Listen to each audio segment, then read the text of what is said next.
మనం ఇప్పటిదాకా ఎన్నో యుద్ధాలను చూసాం. ఇండియా పాకిస్తాన్ మధ్య జరిగిన ఆపరేషన్ సింధూర్, 2 ఏళ్లుగా సాగుతున్న రష్యా ఉక్రెయిన్ యుద్ధం, ఇప్పుడు ప్రపంచాన్ని క్రైసిస్లోకి నెడుతున్న ఇరాన్ అమెరికా యుద్ధం.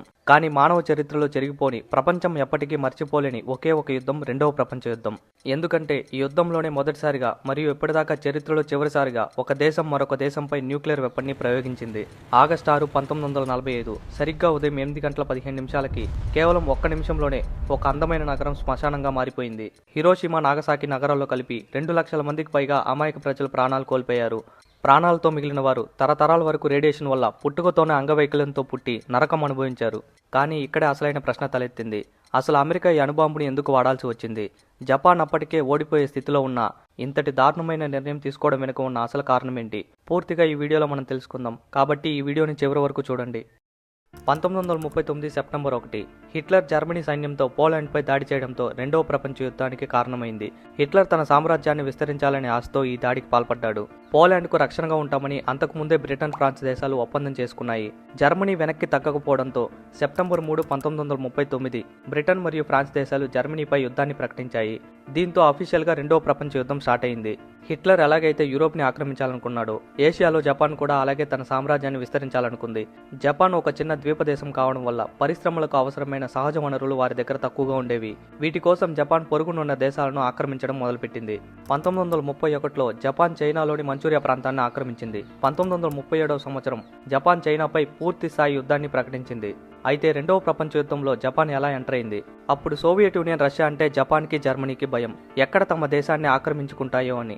జర్మనీ రష్యాకి లెఫ్ట్ సైడ్ ఉంటుంది, జపాన్ రైట్ సైడ్ ఉంటుంది. ఈ రెండు దేశాలు కలిస్తే రష్యాను చుట్టుముట్టి దాడి చేయొచ్చని ఒక ఒప్పందాన్ని కుదుర్చుకున్నారు. జపాన్ జర్మనీతో చేతులు కలపడంతో అఫీషియల్ గా జపాన్ రెండవ ప్రపంచ యుద్ధంలోకి ఎంటర్ అయింది. జపాన్ తన దేశాన్ని విస్తరించాలని చైనాపై దాడి చేస్తుంది. జపాన్ చేస్తున్న ఈ పనులను అమెరికా తీవ్రంగా వ్యతిరేకించింది. అక్కడే అసలు చిక్కు మొదలైంది.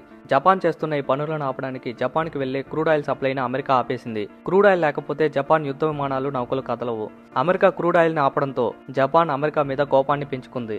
కానీ అప్పటికే అమెరికా రెండవ ప్రపంచ యుద్ధంలోకి ఎంటర్ అవ్వలేదు. అయితే జపాన్, అమెరికా పసిఫిక్ మహాసముద్రంలో ఉన్న దీవుల కోసం ఎప్పుడూ పోరాడుతూ ఉండేవి. రెండవ ప్రపంచ యుద్ధం మొదలవక ముందు నుంచే ఆ మహాసముద్రంలో ఉన్న సహజ వనరుల కోసం, ఆ మహాసముద్రం డామినేషన్ కోసం రెండు దేశాలు పోరాడుతూ ఉండేవి. జపాన్ చైనాపై కంటిన్యూస్ గా దాడులు చేస్తుంది. ఏషియాలో కూడా మిగతా దేశాలని ఆక్రమించుకోవాలని చూస్తుంది. అదే టైంలో అమెరికా శాండియోలో ఉన్న తన నేవల్ బేస్ ని పసిఫిక్ మహాసముద్రం మధ్యలో ఉన్న పెర్ల్ హార్బర్ కు మార్చింది. ఈ దీవి జపాన్ కు చాలా దగ్గరగా ఉంటుంది. జపాన్ భయపడి తన దూకుడుని తగ్గిస్తుందని అమెరికా భావించింది. కానీ జపాన్ మాత్రం అమెరికా తమ మీద దాడి చేయడానికే వాళ్ళ నేవల్ బేస్ ని పెర్ల్ హార్బర్ కు మార్చిందని అనుకుంది. దాంతో అమెరికా తమ పనులకు అడ్డుపడుతుందని 1947 డిసెంబర్ 7 పెర్ల్ హార్బర్ లో అమెరికా సైనికులు నిద్రపోతున్న టైంలో ఏ ముందస్తు ఇన్ఫర్మేషన్ ఇవ్వకుండా భయంకరంగా ఆ దీవిపైన అటాక్ చేసింది. ఈ భయంకరమైన దాడిలో 2403 మంది అమెరికా సైనికులు, పౌరులు మరణించారు. 19 యుద్ధ నౌకలు ధ్వంసమయ్యాయి. 188 యుద్ధ విమానాలు నాశనమయ్యాయి. అమెరికాకి తీవ్రమైన ఆస్తి నష్టం, ప్రాణ నష్టం జరిగింది. అమెరికా రగిలిపోయింది. జపాన్ చేసిన ఈ ఒక్క దాడి అమెరికాని రెండవ ప్రపంచ యుద్ధంలోకి ఎంటర్ అయ్యేలా చేసింది. యుఎస్ జపాన్ మీద వార్ని డిక్లేర్ చేసింది. దాంతో అమెరికా, బ్రిటన్, ఫ్రాన్స్ ఒక టీం, జపాన్, జర్మనీ, ఇటలీ ఇంకొక టీం లాగా ఏర్పడ్డాయి. జపాన్ న్యూక్లియర్ వెపన్ని తయారు చేస్తుంది అన్న ఇన్ఫర్మేషన్ తెలుసుకున్న అమెరికా ఎలాగైనా జర్మనీ కంటే ముందే న్యూక్లియర్ వెపన్ని తయారు చేయాలని ప్రయత్నాలు మొదలుపెట్టింది. 1942 ఆగస్టులో మ్యాన్ హట్టన్ ప్రాజెక్ట్ అనే పేరుతో న్యూక్లియర్ ప్రాజెక్ట్ ని స్టార్ట్ చేశారు. రాబర్ట్ ఓమన్ హైమర్, ఈయనని అణుబాంబుల పితామహుడు అని పిలుస్తారు. ఈయనతో పాటు చాలా మంది శాస్త్రవేత్తలు కలిసి ఈ అటామిక్ బాంబ్ డెవలప్మెంట్ ప్రాజెక్ట్ పనులు స్టార్ట్ చేశారు. అప్పట్లోనే దీనికోసం సుమారు $2 బిలియన్ అమెరికా దీనికోసం ఖర్చు చేసింది. అంటే అప్పటి ఇండియన్ రూపీస్ లో కన్వర్ట్ చేస్తే 660 కోట్ల రూపాయలు ఈ న్యూక్లియర్ వెపన్ కోసం అమెరికా ఖర్చు పెట్టింది. ఒకనొక టైంలో 1,00,000 మందికి పైగా ఈ న్యూక్లియర్ వెపన్ ని తయారు చేయడానికి పనిచేసేవారు. జస్ట్ 3 ఇయర్స్ లోనే జూలై 1945 నాటికి అటామిక్ బాంబ్ డెవలప్మెంట్ పనులు పూర్తయ్యాయి. ఈ న్యూక్లియర్ వెపన్ ని ఒక ఎడారి ప్రాంతంలో టెస్ట్ చేశారు. అలా జూలై 16, 1946 ప్రపంచంలోనే ఫస్ట్ న్యూక్లియర్ వెపన్ ని అమెరికా సక్సెస్ఫుల్ గా టెస్ట్ చేసింది. అయితే ఈ న్యూక్లియర్ వెపన్ ని తయారు చేయడానికి ముందే హిట్లర్ చనిపోవడంతో జర్మనీ లొంగిపోయింది. ఇటలీ కూడా లొంగిపోయింది. ఈ రెండు దేశాలు సరెండర్ అయ్యి రెండో ప్రపంచ యుద్ధం నుంచి తప్పుకున్నాయి. మిగిలింది ఒకే ఒక దేశం, జపాన్. జర్మనీ మరియు ఇటలీ ఓడిపోయిన జపాన్ మాత్రం చివరి సైనికుడు బతికున్నంత వరకు పోరాడతామని ప్రకటించింది. ఒంటరిగానే మిగతా దేశాలతో యుద్ధం చేస్తూ వచ్చింది. అయితే అప్పటికే అమెరికా సైనికులు 1,00,000 మందికి పైగా చనిపోయారు.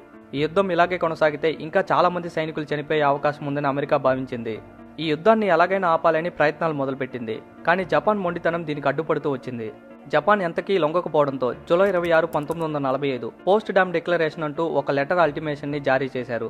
ఆ డిక్లరేషన్లో ఏముందంటే జపాన్ ఎటువంటి నిబంధనలు లేకుండా సరెండర్ అవ్వాలి. ఒకవేళ లొంగకపోతే జపాన్ తక్షణమే మరియు పూర్తిగా నాశనం చేయబడుతుందని హెచ్చరించారు. జపాన్ ప్రైమ్ మినిస్టర్ ఈ డిక్లరేషన్ని తిరస్కరించారు. అయితే అప్పటికే American president Franklin D Roosevelt ఈ న్యూక్లియర్ వెపన్ టెస్ట్ రిజల్ట్ని స్వయంగా చూడడంతో ఇంకా జపాన్ కూడా ఎంతకీ లొంగకపోవడంతో న్యూక్లియర్ వెపన్ని ప్రయోగించాలని డిసైడ్ అయ్యారు. అణుబాంబు వేయడానికి కొద్ది రోజుల ముందు అమెరికా యుద్ధ విమానాలు జపాన్ నగరాలపై లక్షలాది కరపత్రాలను వదిలాయి. ఆ లెటర్స్లో ఏముందంటే, మేము మీ సైనిక స్థావరాలపై దాడి చేయబోతున్నాం. సామాన్య ప్రజలు వెంటనే నగరాలను విడిచి వెళ్ళిపోండి. మీ నాయకులు యుద్ధాన్ని ఆపడం లేదు, కాబట్టి మీకు కష్టం తప్పదు అని రాసుంది. ఈ కర్రపత్రాలు వదిలిన తర్వాత కూడా జపాన్ లొంగిపోలేదు. అమెరికా న్యూక్లియర్ వెపన్ని ప్రయోగించడానికి కొన్ని పర్టికులర్ లొకేషన్స్ని ఎంచుకుంది. కొండ ప్రదేశాలు ఎక్కువగా ఉండకూడదు, ఫ్లాట్గా ఉండాలి, అలాగే జపాన్ సైనిక స్థావరాలు ఎక్కువగా ఉండాలి. హిరోషిమా, కొకురా అనే 2 లొకేషన్స్లో ఈ న్యూక్లియర్ వెపన్ని ప్రయోగించాలని డిసైడ్ అయ్యారు. హిరోషిమా జపాన్ మిలిటరీ బేస్కి 2వ ప్రధాన కార్యాలయం. అక్కడే పెద్ద నేవల్ పోర్ట్ ఉంది. సైనిక సరఫరా డిపోలు కూడా ఉన్నాయి. ఆగస్టు 6, 1945 అమెరికా B-29 బాంబర్ విమానంలో లిటిల్ బాయ్ అనే న్యూక్లియర్ వెపన్ని జపాన్ దేశం పైకి తీసుకువెళ్లింది. టార్గెట్ జపాన్ హిరోషిమా నగరంలోని సియా సర్జికల్ క్లినిక్ అనే ఒక లొకేషన్. ఆ లొకేషన్కి రీచ్ అయిన తర్వాత ఆ లిటిల్ బాయ్ అణుబాంబుని విమానం నుంచి వదిలేశారు. గాలి ఎక్కువగా ఉండడంతో టార్గెట్ చేసిన లొకేషన్ కాకుండా కొంచెం పక్కన ఉన్న అయోయ్ వంతెనకు దగ్గరగా భూమికి 1900 అడుగుల ఎత్తులో ఈ న్యూక్లియర్ వెపన్ బ్లాస్ట్ అయింది. బాంబు పేలిన క్షణంలోనే 80,000 మంది దాకా చనిపోయారు. ఆ బాంబు పేలినప్పుడు టెంపరేచర్ 30,000 డిగ్రీ సెంటీగ్రేడ్కు చేరింది. ఆ టెంపరేచర్ వల్ల చుట్టుపక్కల ఉన్న వాళ్ళు ఆవిరైపోయారు. సూర్యుడి ఉపరితలం మీద ఉన్న టెంపరేచర్ 6,000 డిగ్రీ సెంటీగ్రేడ్. అంటే దానికంటే 50 రెట్లు ఎక్కువ టెంపరేచర్ ఈ న్యూక్లియర్ బాంబు పేలడం వల్ల ఆ ప్లేస్లో ఏర్పడింది. ఆ ప్లేస్ నుంచి 1.6 కిలోమీటర్స్ డిస్టెన్స్ ఉన్న ప్రతి ఒక్కటి బిల్డింగ్స్, చెట్లు, మనుషులు ఆ టెంపరేచర్ వల్ల ఆవిరైపోయారు.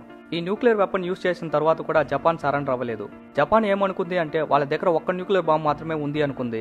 దాంతో అమెరికా జపాన్ కరూరా సిటీని 2వ టార్గెట్ గా డిసైడ్ అయింది. ఫస్ట్ న్యూక్లియర్ వెపన్ యూజ్ చేసిన 3 రోజుల తర్వాత ఫ్యాట్మాన్ న్యూక్లియర్ వెపన్ ని జపాన్ కరూరా సిటీ దగ్గరకు తీసుకువెళ్లింది. అక్కడికి వెళ్ళినప్పుడు దట్టమైన మేఘాలు ఉండడం వల్ల పైలట్ కి టార్గెట్ సరిగా కనిపించలేదు. విమానం 3 సార్లు ఆ లొకేషన్ లో తిరిగినా కూడా ప్రయోజనం లేకపోవడంతో ఇంధనం అయిపోతుందనే భయంతో 2వ టార్గెట్ అయిన నాగసాకి వైపుకు వెళ్లారు. కరెక్ట్ గా 11 గంటల 2 నిమిషాలకి నాగసాకి ఉరాకామి అనే లొకేషన్ లో ఈ ఫ్యాట్మాన్ న్యూక్లియర్ బాంబ్ ని వదిలారు. ఈ ఫ్యాట్మాన్ న్యూక్లియర్ బాంబ్ ఫస్ట్ యూజ్ చేసిన లిటిల్ బాయ్ కంటే చాలా పవర్ఫుల్. కానీ నాగసాకి చుట్టూ కొండలు ఎక్కువగా ఉండడం వల్ల ఇమీడియట్ గా ఈ న్యూక్లియర్ బాంబ్ పేలిన తర్వాత 40,000 మంది చనిపోయారు. హిరోషిమాతో కంపేర్ చేస్తే డ్యామేజ్ కూడా తక్కువైంది. కానీ ఆ పర్టికులర్ లొకేషన్ లో ఉన్న ప్రతి ఒక్కటి బూడిదైంది. ఈ 2 న్యూక్లియర్ బాంబ్స్ వల్ల జపాన్ లో ఇమీడియట్ గా 110,000 మంది దాకా చనిపోయారు. ఆ రేడియేషన్ ప్రభావానికి ఇంకొన్నాళ్ళకి 90,000 మంది దాకా చనిపోయారు. మొత్తానికి 2 లక్షల మందికి పైగా ఈ న్యూక్లియర్ బాంబు వల్ల చనిపోయారు. జపాన్ అల్లాడిపోయింది, చీకట్లోకి వెళ్లిపోయింది.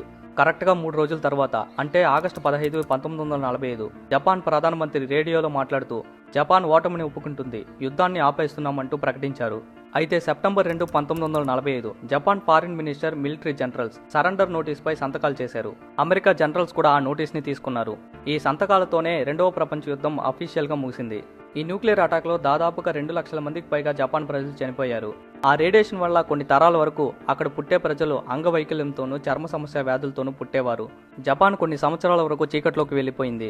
ఆ హీట్ రేడియేషన్ వల్ల 75 సంవత్సరాల వరకు అక్కడ చెట్లు మొలకెత్తవని శాస్త్రవేత్తలు చెప్పారు. అంటే 2025 దాకా ఏ చెట్టు అక్కడ బతకదని చెప్పారు. కానీ అందరినీ ఆశ్చర్యపరుస్తూ బాంబు దాడి జరిగిన కొన్ని నెలలకే బూడిదలో నుంచి చిన్న చిన్న ఆకుపచ్చని చిగులు కనిపించాయి. ఆ వినాశనంలో కూడా ప్రకృతి మళ్లీ ప్రాణం పోసుకోవడం చూసి జపాన్ ప్రజల్లో కొత్త ఆశ చిగురించింది. జపనీయులు ఏడవడం మానేసి కష్టపడడం మొదలుపెట్టారు. మన యుద్ధంలో మాత్రమే ఓడిపోయాం, కానీ పనిలో ఓడిపోకూడదు అని శపథం చేశారు. కేవలం 20-30 ఏళ్లలోనే జపాన్ ప్రపంచంలోనే అతిపెద్ద ఆర్థిక శక్తిగా ఎదిగింది. సోనీ, టొయోటో, హోండా లాంటి కంపెనీలు పుట్టుకొచ్చాయి. ఈ స్క్రీన్ మీద కనిపిస్తున్న పిక్చర్స్ అటాక్ జరిగిన తర్వాత ప్రెసెంట్ ఇప్పుడు ఎలా డెవలప్ అయిందో చూడొచ్చు. అయితే అమెరికా ఈ న్యూక్లియర్ వెపన్ వాడడం వెనుక చాలా వాదనలు పుట్టుకొచ్చాయి. జపాన్ అప్పటికే లొంగిపోయే సిచ్యువేషన్లో ఉన్న అమెరికా వాళ్ళ శక్తిని రష్యాకి, ప్రపంచ దేశాలకి చూపించడానికి మాత్రమే ప్రయోగించిందన్న ఆరోపణలు ఉన్నాయి. కానీ అమెరికా మాత్రం ఇప్పటికే ప్రపంచ ఆర్థిక వ్యవస్థ నాశనమైంది, ఈ యుద్ధం ఆగాలంటే న్యూక్లియర్ వెపన్ తప్ప వేరే దారి కనిపించలేదు అని చెప్పుకొచ్చింది. అమెరికా కావాలనే ప్రయోగించిందా లేదా వార్ని ఎండ్ చేయడానికి ప్రయోగించిందా? మీ అభిప్రాయాన్ని కామెంట్ సెక్షన్లో షేర్ చేయండి. హిట్లర్ ఎందుకు ఆత్మహత్య చేసుకున్నాడు? ఈ టాపిక్ మీద వీడియో కావాలంటే కామెంట్ సెక్షన్లో చెప్పండి. నా ఎక్స్ప్లెనేషన్ నచ్చితే నలుగురికి షేర్ చేసి సపోర్ట్ చేయండి.